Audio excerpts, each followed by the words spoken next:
At the outset, with a very warm welcome, and also wholeheartedly, I welcome all the participants who have registered for this webinar. I express my sincere thanks to the Principal of Government Postgraduate College, Badami, Professor Gigi Remat. I also express my sincere thanks to Dr. S.L. Patil, Technical Programming Director, for this webinar. I also express my sincere thanks to the Professor Seranabasappa, Organizing Secretary of this webinar, who has invited me as a resource person for this webinar. Professor Jai Prakash Bligi, Programming Secretary, for this webinar. I also welcome all the joint secretaries of these webinars, and directly and indirectly we have supported for the success of this seminar. Uh, Almost the S.L. Patil sir called me a few days back and requested me to be a part of this webinar and invited me as a resource person. Wholeheartedly, I expect their invitation, and I today presenting my paper on the research. The topic they have taken for this webinar, it is a very multidisciplinary in nature. It is a very universal approach.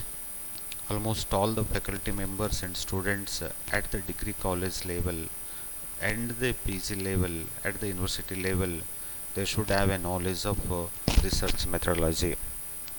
The 1 week national level multidisciplinary online faculty development program on the topic of research methodology, emerging perspectives, challenges and opportunities, organized from 25th to 31st of this month. It is one of the very good national level webinar, most useful for the many of the faculty members across the country. This topic is no doubt very much helpful to update the knowledge in the field of research, and also for the faculty members who want to publish their research publications in the reputed journal. They can enhance their research visibility across the country, across the world, and thereby they can enhance their research knowledge in their field of specialization. The topic they have taken very appropriate and useful on the present context. Most of the colleges and universities they are going for the accreditation of the NAC in the third criteria of the NAC, research and innovation. So we should have a thorough knowledge of research methodology. One should have to publish the research article. One should have to write the research article. One should have to do the research. Now we have very much mandatory for us. We should have our impact factor should be, we have to enhance it, and our H index should be enhanced. We should receive the maximum number of citation for our research work. If you want to do all these things, one should have a thorough knowledge on research, and this webinar, no doubt it will going to be helpful very lot for all the faculty members and students. This will be one of the benchmark also for many of the students. Myself, Dr. Gavsiddappa Anandalli, Associate Professor and also in charge librarian at Karnataka State Akmadevi Women's University, Vijayapura. My topic for the discussion or presentation is on testing of hypothesis by using parametric and non-parametric test. This is one of the most important steps in the research process. One has to have a thorough knowledge on this. Most of the research findings and to draw the meaningful conclusion in your research, you should have a knowledge of research hypothesis and testing of hypothesis. It is most useful and helpful for getting the wonderful findings of the research. To begin with my research topic, let us we to understand the concept and meaning of research first. As you know that the research, it is a self-explanatory. The word, the answer is embedded in the word research only. Research means search once again. You are searching for what? You are searching for the knowledge. You are searching for the facts. You are searching for the information. You are searching for the information. So research is nothing but a searching for something which is unknown to us. So basically, it is a scientific and systematic search for information on a particular topic or issue. Always the research we should do it in a very systematic way, very logical way, in the very methodological way. We have to carry out it so as to achieve the desired result in the research. It is the art of scientific investigation. According to the Redman and Moore, research is a systemized effort to gain a new knowledge. So when you do the research means always we have to invest something. You have to invest something and you have to gain the new knowledge on that area. According to the Clifford Woody, research comprises with the process of research. He explained about the meaning of research. It is nothing but a defining and redefining the problem, formulating hypothesis, suggested solution, collecting, organizing and evaluating data, making deductions and reaching conclusion, and finally carefully testing the conclusion to determine whether they fit the formulated hypothesis or not. So in this process, he explained the entire process of research. In the beginning, we have to identify the research topic. Once the topic is identified, it has to be formulated in the researchable sense. Then we have to work out the objectives of the research. Later we have to formulate the research hypothesis, and for testing of that hypothesis you have to collect the data. So you have to collect the required data, you have to organizing the collected data, you have to evaluate that data, and based on the evaluation of the data you have to draw the conclusion, and you have to make the inferences about your research work, and you have to test that hypothesis whether it can be accepted, whether it can be rejected for the deciding the decision of the population parameter. And if you know the importance of research, today research play a very important role and very significant role it's play across the world for the betterment of society, betterment of the living standard of mankind. And basically research is nothing but a what? Research is nothing but a finding the solution to the given problem, or it is finding the answer to the question. We have so many questions are there, we have so many problems are there. If you take the example of the present crisis of the coronavirus, the whole world is witnessing, and it is a totally depressed and deprived and also facing the very difficult and challenging situation across the world because of the impact of outbreak of coronavirus. The whole world, the economy is totally collapsed, health of the humankind is totally collapsed, and many millions of the peoples across the world have died because of this coronavirus. Billions of peoples have affected and reported as positive cases, and also they are struggling for their health, and future is became a questionable for millions of people. Most of the peoples across the world have lost their job, and totally we are in the very depressed and deprived situation. Now what we have to do is to overcome this problem. The answer for this question is only a research. Research can find the solution for this great challenge task. So research will find the solution to this problem. That's what many countries are involved in the development of the vaccine for controlling and combating the coronavirus. And this research help us to find the solution. This way, research contribute to the development of theories, and most of the theories what we come across today, for example, Newton's law or Newton's theories, Einstein theories, so many theories are developed in the physics, chemistry, in all the sectors. Okay, Maslow's theory we have come across. So this theory developed because of their research only, and discovering the new things and possible solutions, and find the solution to the many problems and discovering the truth. Always the research is meant for finding something which is known to us. Okay, uh, and also the research helps the gap in the knowledge system and change the life better and more professional one.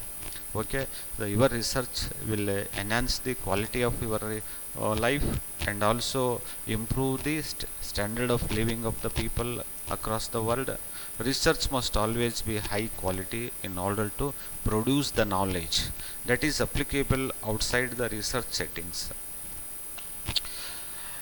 If you come to the actual part of the uh, discussion, that is testing of hypothesis, most of the research scholars, as I have seen personally in my university, one of the major challenge and very difficult task for them is testing of hypothesis. Up to this stage in the research, they are done very well. They are totally confused and very compounded with the testing of hypothesis, because this stage is one of the most important stage, and it will decide the future of your research also. Whether it based on the knowledge of your research, based on the knowledge about the research methodology, it will decide the major findings of your research work. That's what the testing of hypothesis, it requires the knowledge about the research and research methodology and the statistics, and the sampling design. If you have a knowledge, means you can able to do better in the testing of hypothesis. Basically, what is meant by hypothesis? Hypothesis is nothing but it is a assumption or a statement that may or may not be true. Okay, according to Good and Act, he defined the hypothesis in that way. So hypothesis is nothing but it is a tentative statement. Its validity remains to be tested. You cannot take it for granted. This is true actually, this is wrong actually, just based on the background literature, based on the previous experience, based on our outcome of the research. We have made some assumption. That assumption may be true, may not be true, and its validity remains to be tested only and when we have tested with the appropriate statistical test, with the appropriate data, then only you can able to make the correct decision about the statement. Okay, it is tested on the basis of information obtained from the sample. It is widely used in business and industry for making decisions. Okay, so for example, if you take the measure the standard height of Indian citizens, what I have say is, we have set the some hypothesized population mean value is about 5.5 feet. In order to, it is a benchmark statement and it is a standard value. The Indian standard height of the citizen is 5.5 feet. In order to verify this statement or this assumption, what I have to do is, I have to collect the sample data from 50 people. I have to measure the height of the 50 people randomly, and add all the heights of the 50 people, divided it, and take the average value. If your average value is nearest to the population values, if it is nearest to 5.5, then you can say that so the hypothesis is true. The statement of Indian standard height of the citizen is 5.5. If your calculated sample mean value is deviated lot from the hypothesized value or standard value, then whatever the statement they have said, it is wrong. So the mean value is deviated from the sample value. Therefore, a null hypothesis is rejected. Alternative hypothesis, what we have said, the mean average height is this much, is wrong. It is differ from that. This way, you can check the meaning of hypothesis. This is used in many things in science as well as in social science. A hypothesis is an assumption made about the population parameter. This can be provided or disproved with the help of sample data about the population parameter. We have a population parameter and we have a sample. That sample we have taken from that population only, and by studying the characteristics of the sample, that can be inferred to the population characteristics. So because that sample is drawn from the same population, so automatically we assume that that sample is also exhibiting the same characteristics. That way we can draw it. It is a tentative statement related to the independent variable to a dependent variable. This relationship is opening for testing. Okay, now it is a tentative statement, it making the relation between the sum of the dependent variable and sum of the independent variable. Relation may be a positive or it may be a negative, it is associated, it may not be associated. Only we come to know the truth after collecting the valid data, after testing it thoroughly, then only you can come to the actual facts of the statement. Okay. So in order to understand this meaning in the more clarity way, the academic performance between the girls and boys students is same. Okay. I made the statement, most of the cases recently we have seen in the paper, the girl students have done better than the boys. This is a statement we have received it because of the results, the paper they have given it. Okay. So in this case, the girl students did better in academic performance than boys. Okay. To check this statement once again, you cannot take it for granted that one also. If you want to check it for the sample data, you collect some 200 or 300 students. It has compromising both boys and girls. Take the marks of the girls separately, take the marks of the boys separately, calculate the average of the girls, calculate the average of the boys, make the comparison.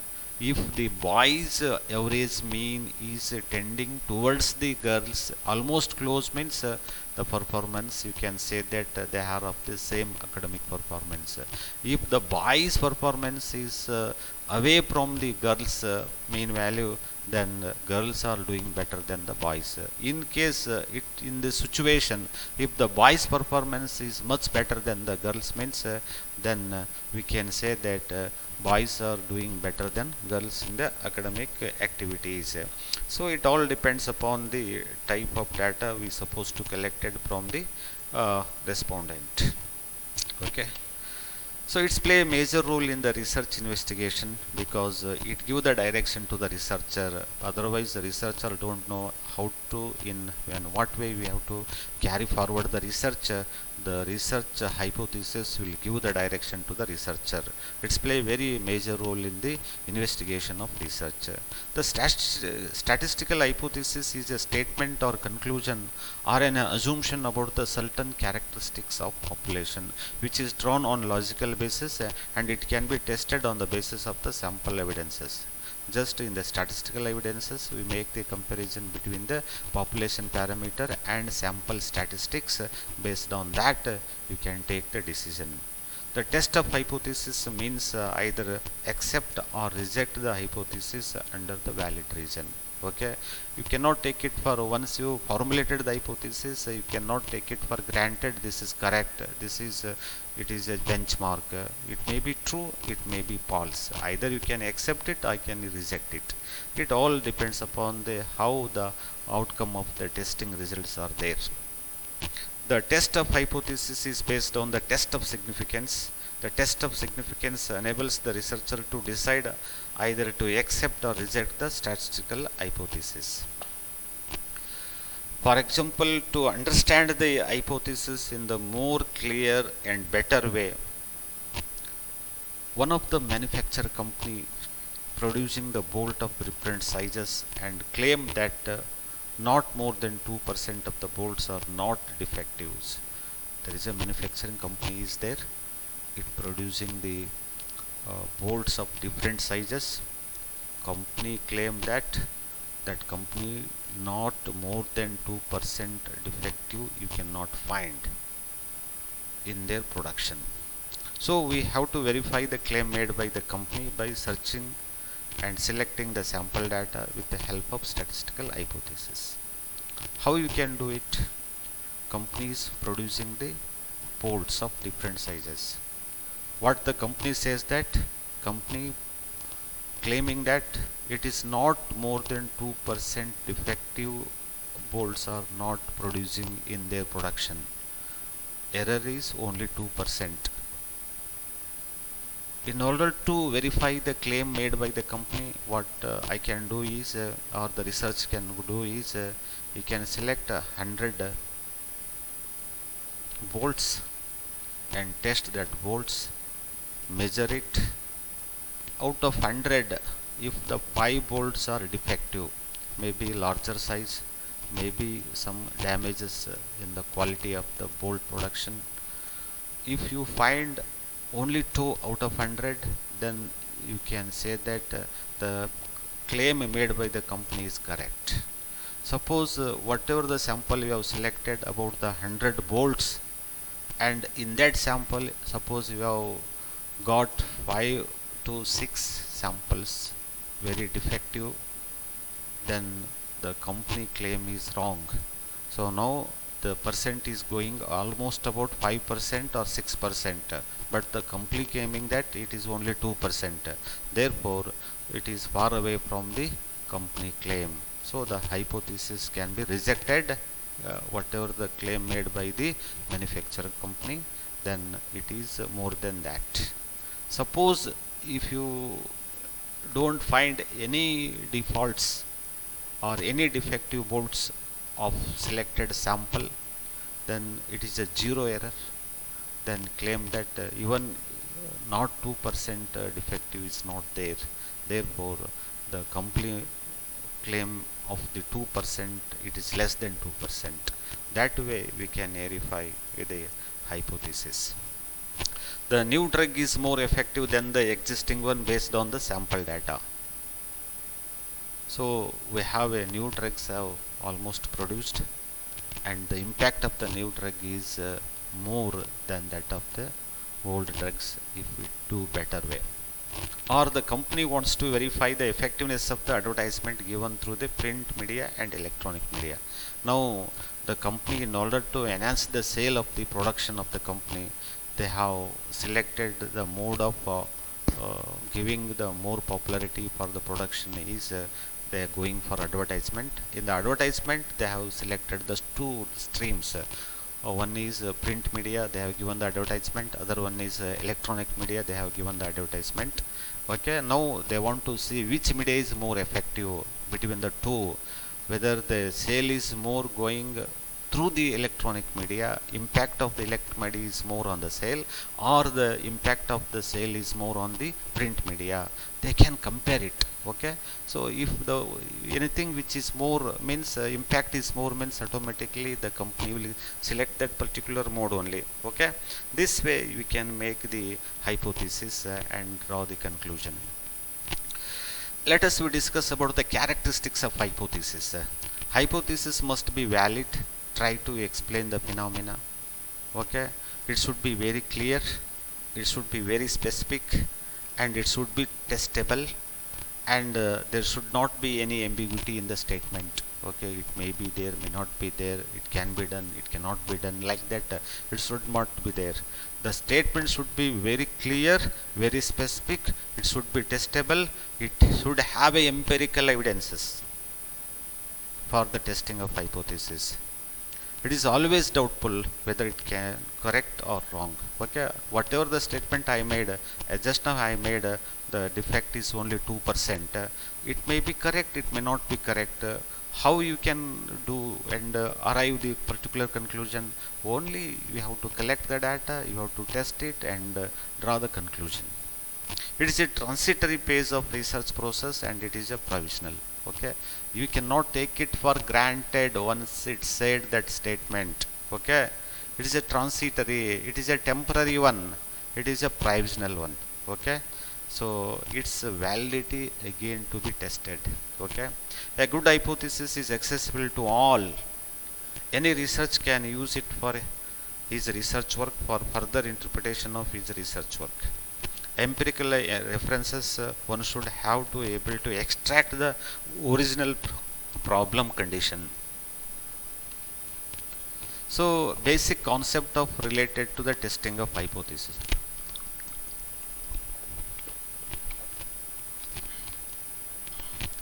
So in the hypothesis we have understanding what is the hypothesis. Hypothesis basically a tentative statement in the research, and we have to verify that statement.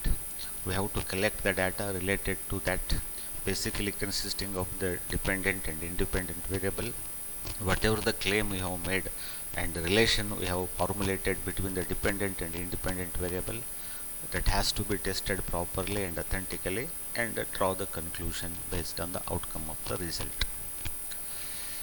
Still, to understand the basic concept related to testing of hypothesis, we have two types of hypothesis. One is null hypothesis and other one is alternative hypothesis in the testing procedure of hypothesis. Null hypothesis, always denoted by H0, states that there is no difference between the population parameter and the sample statistic. It is always test for possible rejection.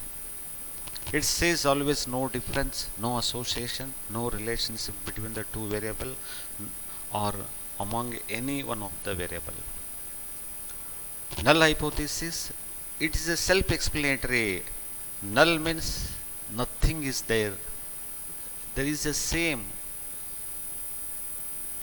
Always it is formulated for possible rejection. The first statement, there is no difference between the population parameter and that of the sample statistics. It is same in all terms of characteristics. Always it says no difference existing between the two variable. For example, if I take the old example, no significant difference between the academic performance of the boys and girls. There is no relation between the BP and sugar. There is no relation between the anything you can say between the expenditure and income of the family. Even though in reality it exists also, the null hypothesis always says that there is no difference, there is no association, there is no correlation between the two variables or among any one of the variable. The null hypothesis is denoted by H0, or H0 is equal to mu H0. Okay. If you take the example, there is no difference in the average sale of the month before the training and the average sale of the month after the training. So in order to measure the impact of the training of the sale, what I have to do is you have to take the difference, the sale of the month before the training, the average sale after the month. If the difference exists very close, the training given for the sale, the production doesn't make any impact. You can draw that kind of conclusion. If the sale of the month after the training, if it is enhanced, if it is triggered, if it is spike, if it is triggered or increased before the training month, then you can come to the conclusion that the training has made a very much impact on the sale of the production. So recently, 3 days back, I have seen in the paper, uh, in that I got the statement, BCG vaccination program has reduced the death rate of COVID-19 infection cases. How they have made this statement? The one of the research scholars in the Jawaharlal Nehru University, he has conducted the research and also compare with the mortality rate of the COVID cases. The country which have implemented this vaccination program, he has collected the data. The country they did not implemented this BCG vaccination program, he also collected the death rate of that which are affected with coronavirus. He has made the comparison between the uh, vaccination program implementation without implementation, and in that data he found that the death rate is more in the country which is not implemented the vaccination program. Okay, there is no significant difference between the boys and girls with respect to their academic achievement score. Also already have discussed this also. uh, and null hypothesis is, as I told, it is always possible for the rejection. It may be acceptable or it can be rejectable, it depending upon your test and outcome of the result. Next, very complementary to the null hypothesis is alternative hypothesis.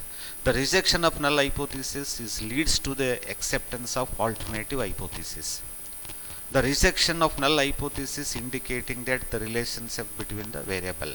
Suppose if I say that there is the academic performance between the boys and girls is same, or there is no difference between the boys and girls with respect to the academic achievement score, if that hypothesis is rejected, means what next?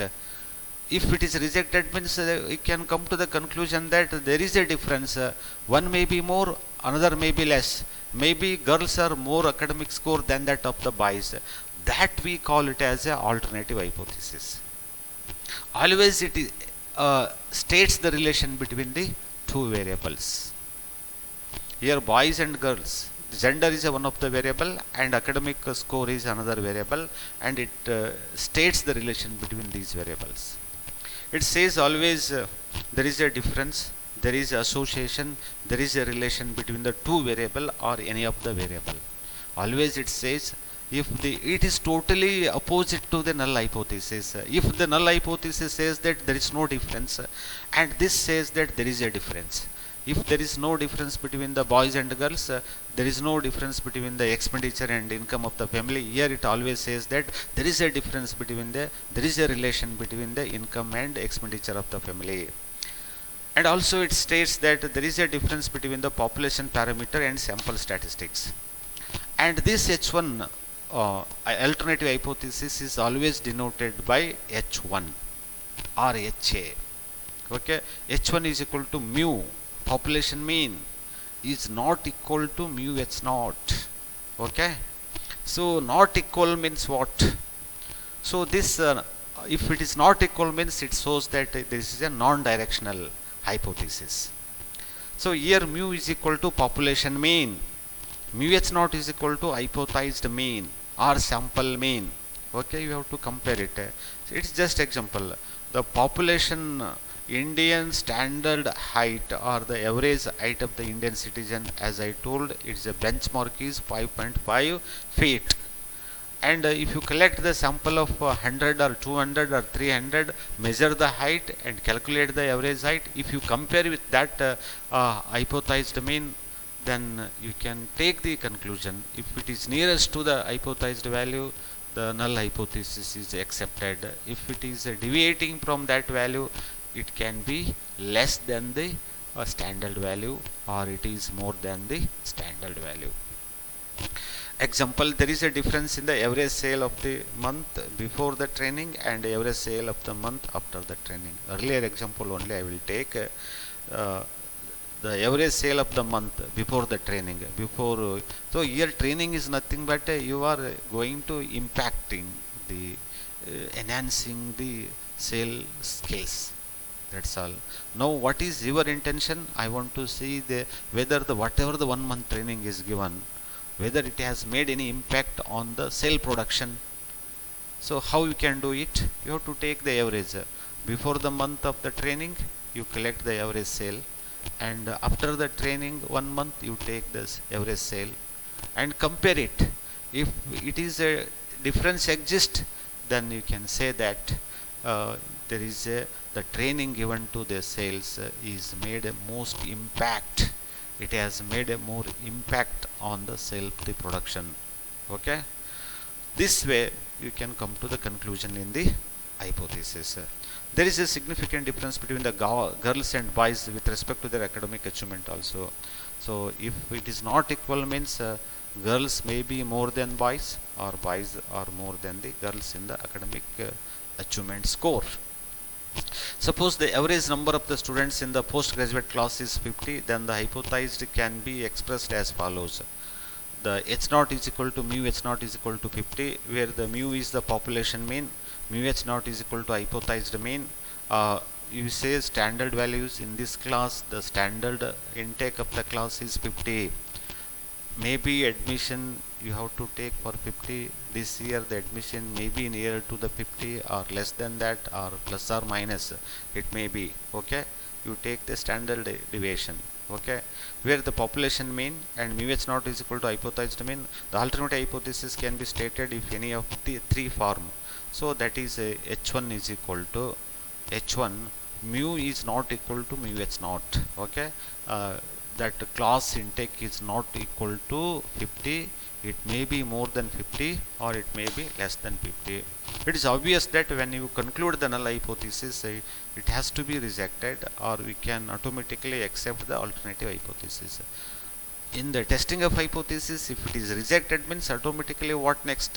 Next is only we have to accept the alternative hypothesis. If it is there means if it is no relation is there, automatically we can come to the conclusion there is a relation.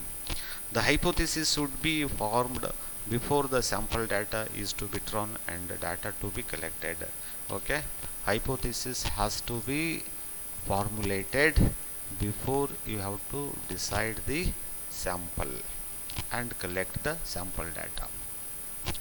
In the testing of hypothesis, we come across types of hypothesis. One is null hypothesis, other one is alternative hypothesis. Briefly I explain this one. Null hypothesis says that there is no difference, there is no correlation, there is no association between the variable. That means this is equal to this. This is population parameter and sample statistics. Since the sample is drawn from the population, it also exhibiting the same characteristics. But whatever the difference exists, sometimes we may come across the fluctuation of the data or the sample error, or by chance it may be occurs. It may be same, but due to some certain situation we may come across the difference. Okay, this is null hypothesis. Alternative hypothesis is always says that the possible rejection of null hypothesis always leads to the alternative hypothesis. Alternative hypothesis says that there is a difference, there is association, there is a correlation between the variable. Okay, this is a very powerful hypothesis. Also, one has to deal with the both hypothesis. In the testing of hypothesis, again we have another two important things we come across in the testing of hypothesis: one-tailed test and two-tailed test. Okay, what is this one-tailed test and two-tailed test? It is a technical terms. We have to take into care of this one-tailed test and two-tailed test. A hypothesis is that can be two-tailed test or one-tailed test. It is decided by the alternative hypothesis whether it is one-tailed or two-tailed test. Okay, so this one-tailed or two-tailed, okay, this is decided by alternative hypothesis. Okay, h naught is equal to mu is equal to mu h naught. Okay, null hypothesis says this is equal to this ಅಂತ ಹೇಳಿದ್ವಿ ನಾವು, but alternate hypothesis this is not equal to this ಅಂತ ಹೇಳ್ತೀವಿ. Okay, thus h1 is equal to mu is not equal to mu h naught. Okay, if it is not equal means then we have two possible options. Maybe it is more than the mu population mean, or it may be less than population mean. Now we have two options, maybe more, maybe less. This leads to the two-tailed test. Okay, the alternate hypothesis imply any direction. It is simply express not equal, indicates that the population mean may be less than or more than mu is greater than mu h, or mu is less than mu h naught. The two-tailed test is a non-directional. It doesn't show any perfect direction. It is not, says not equals, maybe more, maybe less. It may be positive, it may be negative. It may be lead into the two possibilities, maybe more than or maybe less than the population mean. We look at here, this can be represented by using the standard normal curve. Here we see that graphical representation of the curve. Okay, in this case the shaded area on both sides of the curve. Okay, here the possible rejection region is on both sides. This is nothing but a two-tailed test. If it is not equal means the possible rejection region may be on the left side or may be on the right side. Okay, this indicates the two-tailed test curve. The acceptance critical region A, Z value is a Z distribution value. From the Z distribution value at 5% level, from the table we have taken Z value is equal to less than or equal to 1.96. The rejection critical region is equal to greater than 1.96. Look at the earlier graph here. If the calculated value lies between minus 1.96 to plus 1.96, it is in the acceptance region. Your null hypothesis, if the calculated value lies in between these values, then it is in the acceptance region, then the null hypothesis is accepted. In case if the calculated value lies beyond this value, either it is more than 1.96 or it is less than 1.96, then it is in the critical region.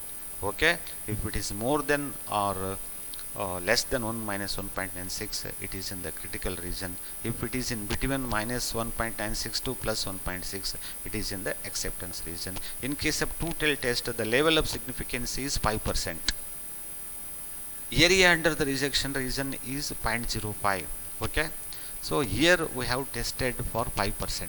Okay, always the level of significance for the possible rejection of rejecting the null hypothesis is we have to set the level of significance. Later I will going to discuss the meaning of what is level of significance. Either it is 1% or 5% or 10%. Sometimes it goes to the 25% also, but most of the cases in case of parametric test, to see the precision of the result, either you have to test at 5% or at 1%.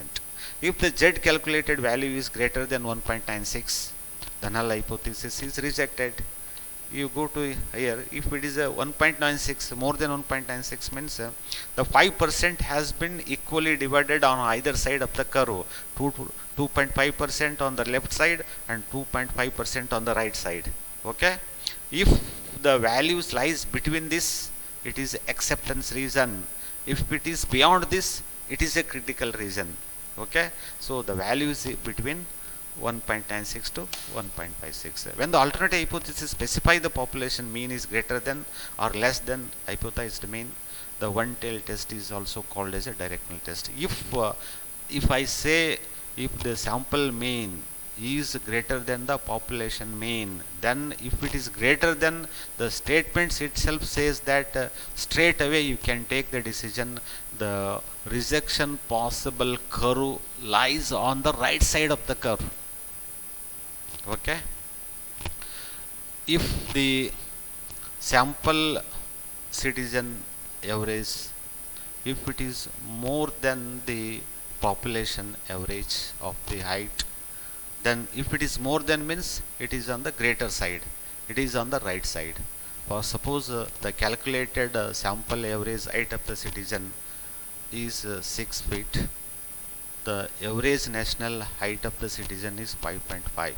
Then in the statement I made very clear that the sample size Karnataka people height is more than the Indian citizen height, then it is on the right side automatically. The one tail test is also called as a directional test. It clearly shows this is greater than, this is less than. If the Karnataka people average height is less than the Indian average height, then straight away you can, it shows the direction. It is on the left side. If it is greater, it is on the right side. It may be right tail test or it may be left tail test. The H naught mu is equal to mu H naught is a null hypothesis. Alternative hypothesis, if it is a greater means mu is greater than mu H naught. Look at here, diagrammatically representation of the right tailed test. So if the acceptance critical region, it is from 0 to 1.645. If the calculated value of the your test lies between 0 to 1.645, then it is in the acceptance region. If the rejection region means if the calculated value more than the 1.645, then it is in the critical region. In case of the population mean is greater than the hypothesized mean, hence at 5% level of significance, the entire rejection is 0.5 is lying on the right of the curve. It is more than the hypothesized value. Automatically the rejection, possible rejection of the curve is placed on the right side. It is one tail test. Okay. If the sample statistics calculated value is less than the population parameter value, then it is on the left side. It is on the left side.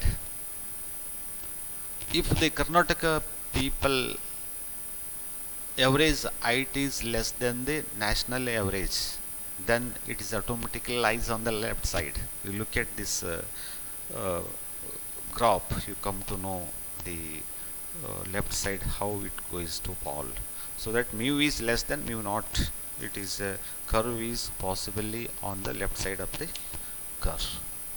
In this case, the population mean is less than the hypothesized mean, hence at 5% level of significance, the entire rejection is 0.05 is lies on the left side of the curve. Here, no division of 5%. If it is in the two directional means, that means non-directional means there is a chances of division of 5%, 2.5 on the left side, 2.5 on the right side. But in this case, entire 5% will be shift. If it is more than 5% on the right side, if it is less than 5% totally on the left side. Okay, the values lies, if the calculated value is lies in between 1.645, then it is in the acceptance region. If its value is beyond 1.645, then it is in the critical region, minus. In this case, we come across type 1 error, type 2 error. Another important concept we have to understand in the testing of hypothesis is type 1 error, type 2 error. While testing the null hypothesis, a researcher can commit a two type of error while accepting the null hypothesis. Okay, any researcher for that matter, there is a chances of committing the mistake while accepting or rejecting the null hypothesis. When it is wrong, it is called type 1 error. And rejecting the null hypothesis when it is correct is type 2 error. You clearly understand what is type 1 error, what is type 2 error. What is type 1 error? Type 1 error is a error when you are rejecting the null hypothesis when it is correct. It is, even though it is correct, forcibly you are rejecting it. it is called as type 1 error. What is type 2 error? Type 2 error is a one you are accepting a wrong null hypothesis. In the true sense, it is wrong, even though you are accepting it. This kind of mistake we call it as a type 2 error. You have given here in the form of tabular table format how you can able to you can discuss about this type 1 error, type 2 error. The possible decision can be written in the tabular form. When the null hypothesis is true, you are not going to reject it. Okay, it is true, you are not rejecting it, you are taking the correct decision. When the null hypothesis is true, you are rejecting it, it is wrong decision. This is called as a type 1 error. Once again I will repeat. When the null hypothesis is true, you are rejecting it. This is called as a type 1 error. Come to the other side. When the null hypothesis is false, you are don't rejecting it, you are accepting it. Don't rejecting means it is accepting it. Even though it is wrong, you are accepting it. This is we are committing a type 2 error. When it is a false, you are rejecting it, it is a correct decision. Okay, type 1 error is rejecting null hypothesis when it is true. Type 1 error we are committing, we are rejecting the null hypothesis when it is true. Type 2 error, accepting the null hypothesis when it is wrong. Even though it is wrong, we are accepting the null hypothesis. So look at the two value here, alpha and beta. Alpha is indicating probability of committing type 1 error. Beta is indicating probability of committing type 2 error. You understand this alpha and beta and type 1 error, type 2 error. Type 1 error is what?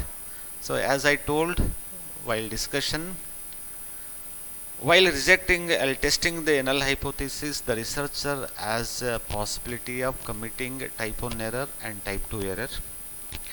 When he is rejecting null hypothesis, when it is true, it is a type 1 error. When he is accepting the wrong null hypothesis, it is type 2 error. Okay, type 1 error. When the null hypothesis is true, when it is accepted, then it is said to be a correct decision. If it is a true, you are accepting it, it is a correct decision. However, when it is a true, still you are rejecting it, it is a type 1 error.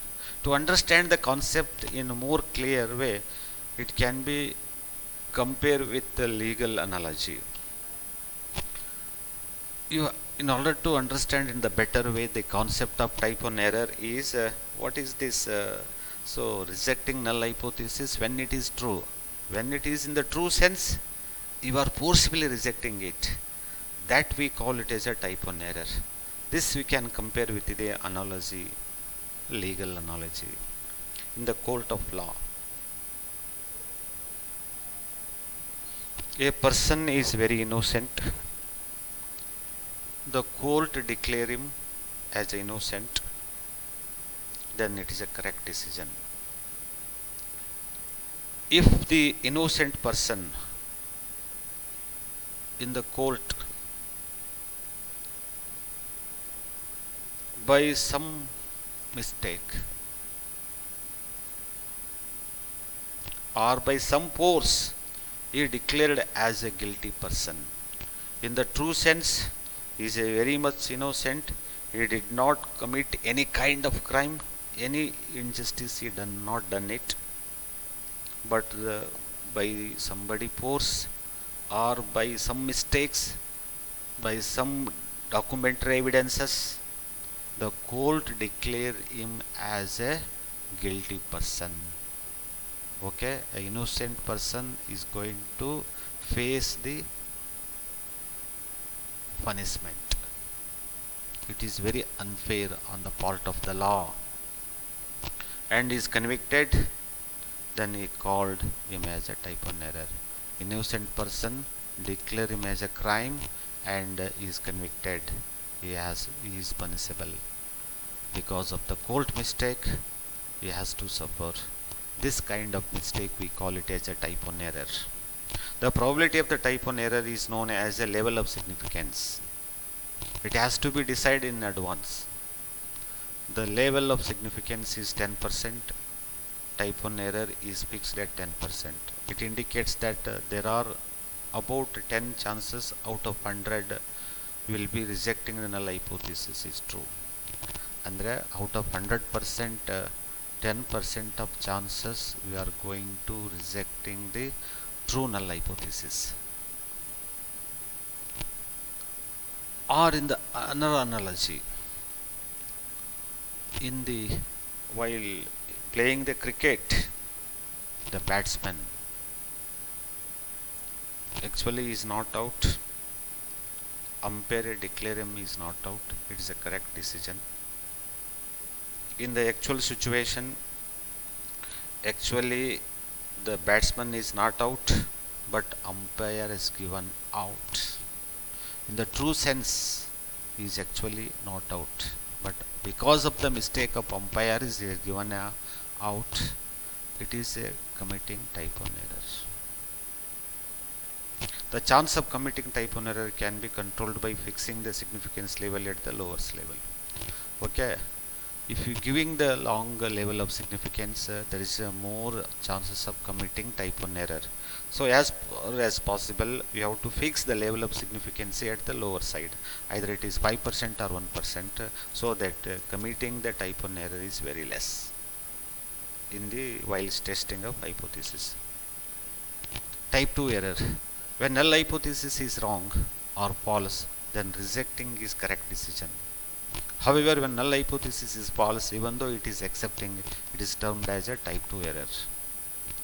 Even though it is wrong, but you are accepting it as a correct, you are making a wrong decision. We call it as a type 2 error. When it is wrong, reject it. Very good decision you have taken. And if it is wrong also, you are accepting it. This we are committing a mistake. This we call it as a type 2 error. The level of significance.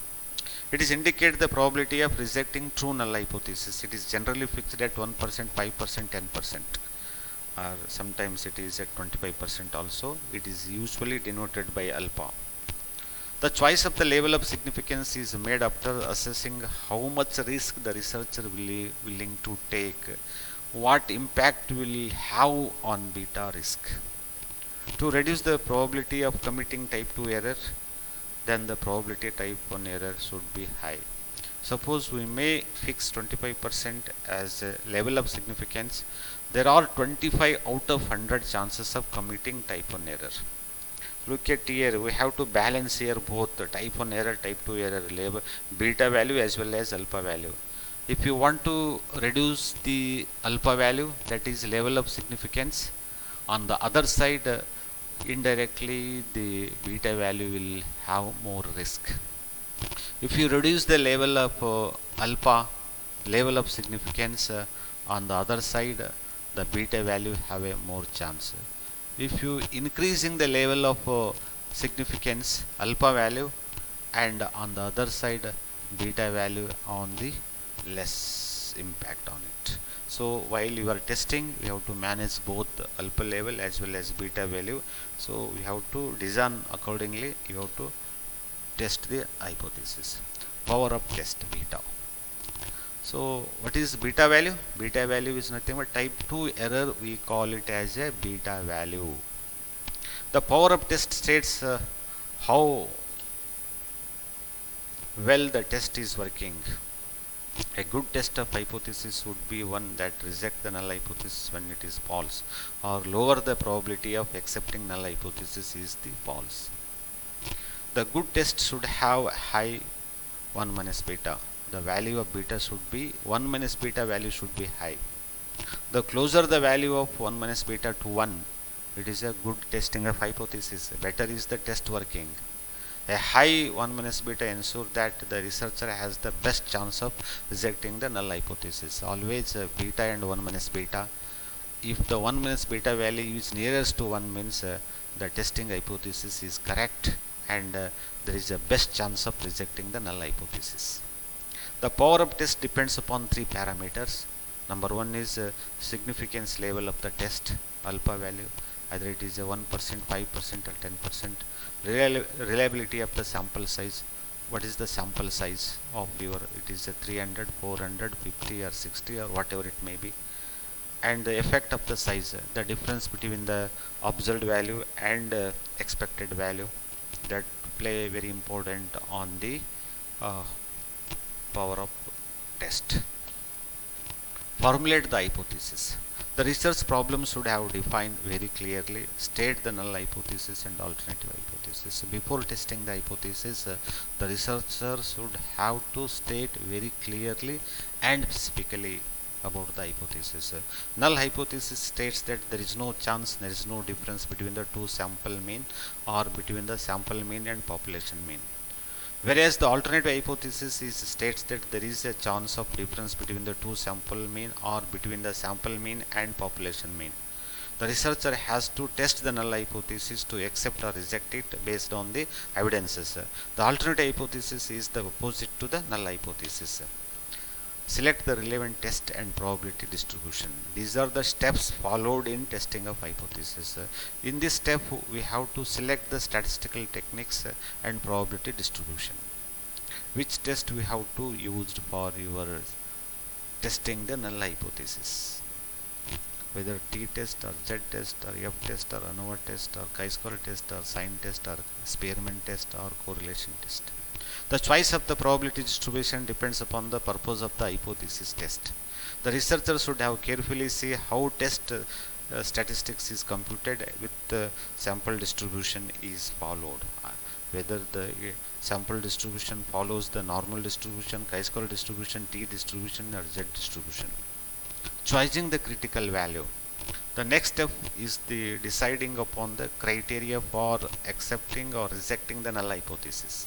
It is very important. Based on the level of significance, degree of freedom, and whether it is a one-tail test or two-tail test. So the criteria for accepting or rejecting the null hypothesis depends upon three important things. One is level of significance, degree of freedom, and one-tail test or two-tail test.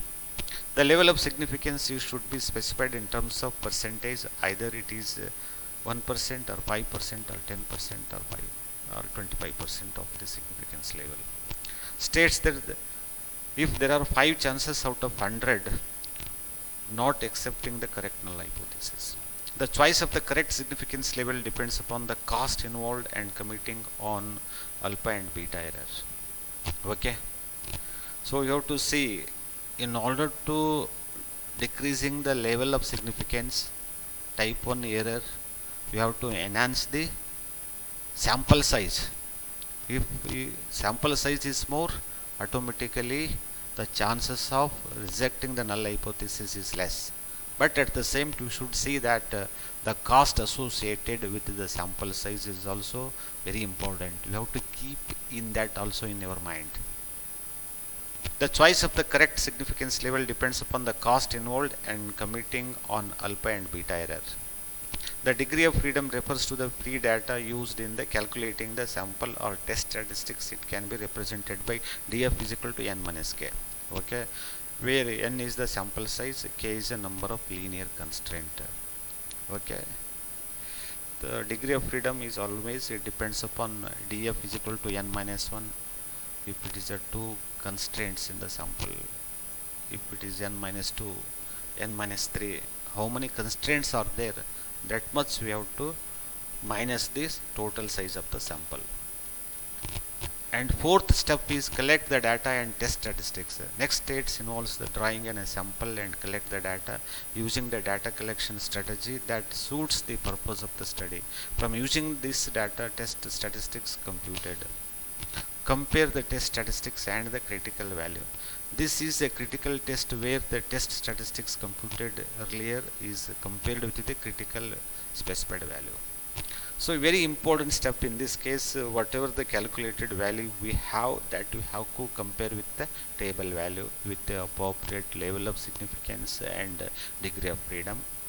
If the Z distribution is being used, the calculated Z value with the appropriate DF and level of significance, and then compare with the Z distribution value with 1.96% with the calculated value. If the calculated value is much more than that of the table value, then you can say that null hypothesis is rejected and alternative hypothesis is accepted. That means your calculated value lies on the rejection region. Therefore, null hypothesis is rejected. Taking the final decision. This is a final step of the testing of hypothesis. This is the last step in the testing of hypothesis. The researcher has to make the decision of accepting or rejecting the null hypothesis. If the Z value is calculated from the sample lies in the critical region, if the value is greater than 1.96, then it is a rejection region. The null hypothesis will be get rejected. If the calculated values lies in the rejection region, then automatically null hypothesis is rejected. That means if the calculated value is more than plus or minus 1.96, then it is in the critical region. If the Z statistics value is less than 1.96, then it is in the acceptance. If the calculated value is in between 1.96 to minus 1.96, then it is in the acceptance region. Null hypothesis is accepted. Type of hypothesis test. The hypothesis test helps in generalization about the population from the sample statistics value. We are using various types of statistical test for testing the hypothesis. The different type of hypothesis test can be broadly classified as a parametric test and non-parametric test. Parametric test basically, in the statistics we have very broadly two type of statistics. One is parametric test, another one is non-parametric test. These tests are based on some assumption about the population from which the sample has been drawn. So this parametric test always based on the assumption of the parameter or population parameter.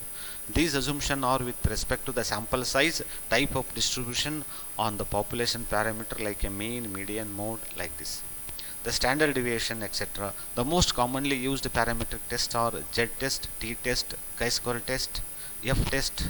Parametric tests are more powerful than the non-parametric test as they are interval or ratio data. They are using interval or ratio data.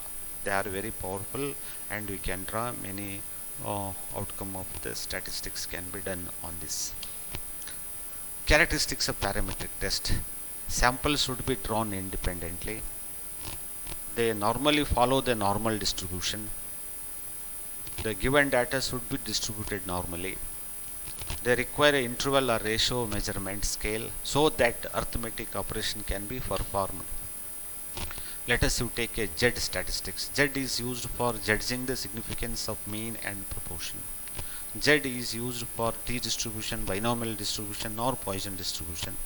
When the sample size is very large on the presumption that such a distribution turn to approximate normal distribution as the sample size became a large. When usually Z test is there is no difference that much between T test and Z test. Only difference is if the sample size is less than 30, we have to use T test. If it is more than 30, we have to use Z test. The critical Z value is found from the table showing the area under normal curve at a specified level of significance. This Z test value is compared with the calculated Z statistics for the judging the significance. The Z test can be used when the population is normal and the standard deviation is known. You have to apply three conditions here while testing of Z test statistics. One is sample is large. That means if the sample n is greater than 30, sample size is more than 30, and the distribution is normal. Okay, data distribution should be normal. Population should be normally distributed. And other condition is the standard deviation should be known. Then only you can apply this Z statistics. The test statistics is the sample mean x bar and the standardized statistics is the Z. So Z value, the Z formula is given by Z is equal to x bar minus mu divided by square root of n, where mu divided by square root of n is equal to, we call it as a standard error. Okay, by using this formula we can calculate the Z statistics that we can compare with the table value, usually 1.96. If the calculated value is more than the table value, you reject the null hypothesis. If it is less, then you accept the null hypothesis. When n is greater than 30, the sample standard deviation can be substituted for standard deviation. This is an example to how you can calculate the Z statistics. A manufacturer claimed that the researchable battery have a average life greater than 1000 hours charges. A random sample of 10 battery has mean life of 1002 charges hour charges and the standard deviation of 14. Is there enough evidence to support the claim of company at 1% level? So here the company has made, so they have a standard value of 1000 hours charges and sample of 10 batteries given 1002 with a standard deviation of 14. Now we have to check the company claim, is it correct? So t is equal to x bar and small, so you look at here, okay, x bar minus mu standard deviation by square root of n. So this is a 1002 minus 1000 divided by 14 by square root of 100. It is calculated value is 0.45.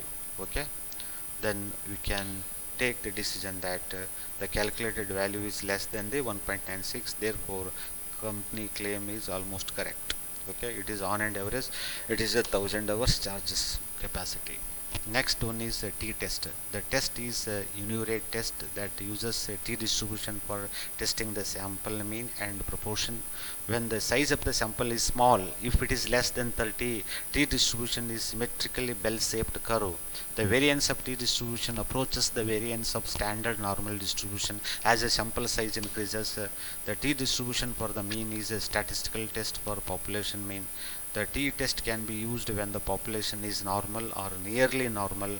When what is the condition to use the t-test between z-test and t-test? If the sample size is less than 30, if the standard deviation is unknown, if the population distribution is normal, then you have to use the t-test.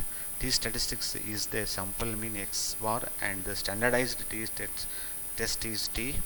T is equal to x bar minus mu divided by standard deviation divided by root of mean. The degree of freedom are always df is equal to n minus 1. Again work out the example on t-test. Okay, that local telephone company claimed that the average length of the phone call in 8 minutes. In the random sample of 18 phone calls, the sample mean was 7.8 minutes and the standard deviation is 0.5 minutes. Is there enough evidence to support the claim at 5%? You have calculated here, substitute the mean value, standard deviation value and sample size. 7.8 minus 8 divided by 0.5 root of 18, it almost works to be 1.70. Calculated value is how much here? 1 minus 1.70. What is your table value? Table value is 1.96. So now minus 1.96, 1.90, it lies in the acceptance region. The company claim is correct. Okay.